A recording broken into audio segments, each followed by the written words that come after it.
What's up, guys? Welcome back to another video. In today's video, we're going to be going over all of the manga that I read in the month of January.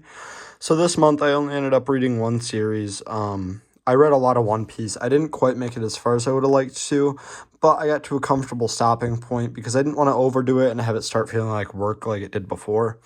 So yeah, we're just going to kind of do a deep dive over all the volumes that I read. Probably go arc by arc. But yeah, let's jump right into it. Get all this cleared off.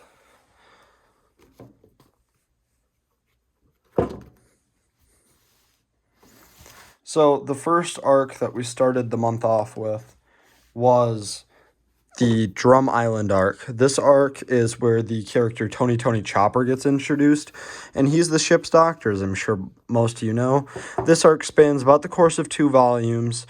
It's volume 16 and 17. Basically, this arc was honestly really nice. It's different for a character introductory arc, if that makes sense, like especially the ones that we get now, I feel like. Because they were dealing with an overthrown government run by King Wapol, and he was an awful king.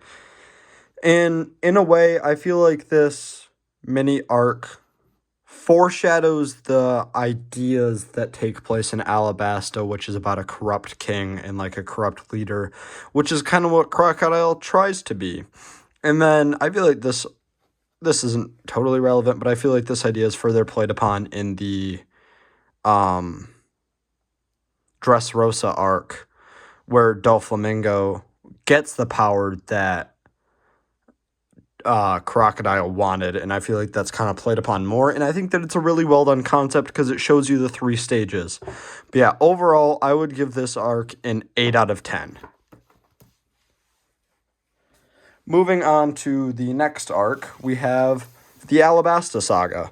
So the Alabasta Saga starts off, well, not saga, arc, because all of those were part of the Alabasta Saga. Starts off with volume 18, where Ace gets introduced, and he saves Luffy from Smoker. And we're kind of introduced to, like, the geography of it all. And then volume 19, 20, 21, 22, and 23. Overall, this arc was honestly a really fun read. When I originally watched the anime when I was younger, before I read through the manga, I didn't enjoy this arc nearly as much as I do now. But honestly, this was one of the best arcs that I've read through in One Piece so far. I think that it'll be dethroned with Water 7 and Enies Lobby just because those are 2 phenomenal arcs.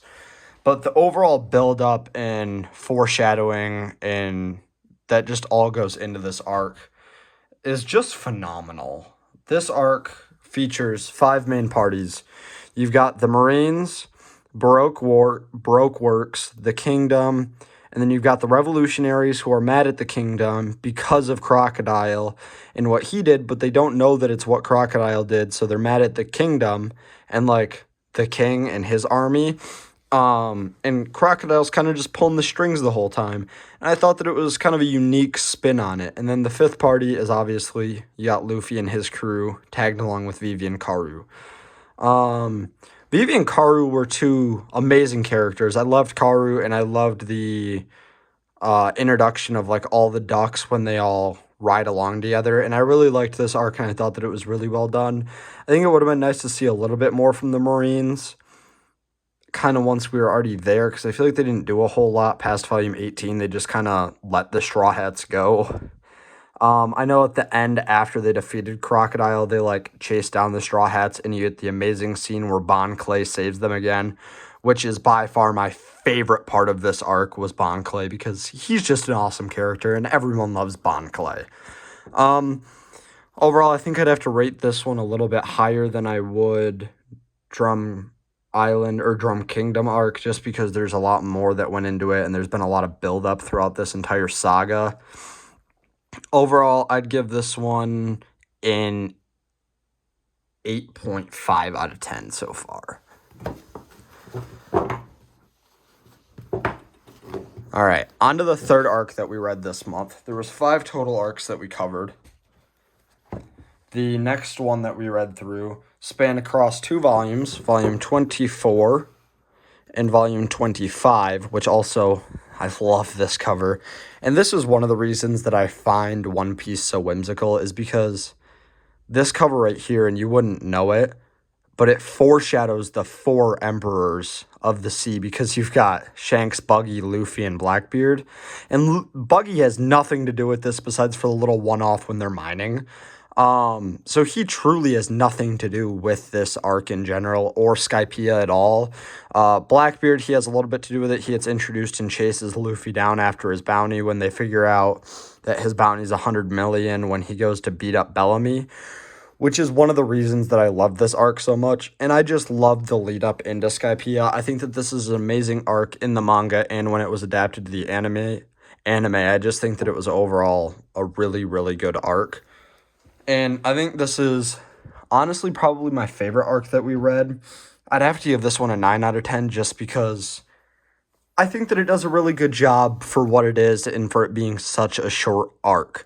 And I just like it. I love the Monkey Gang. Getting introduced to the Noland family was really interesting. Mont Blanc Noland and Mont Blanc Cricket.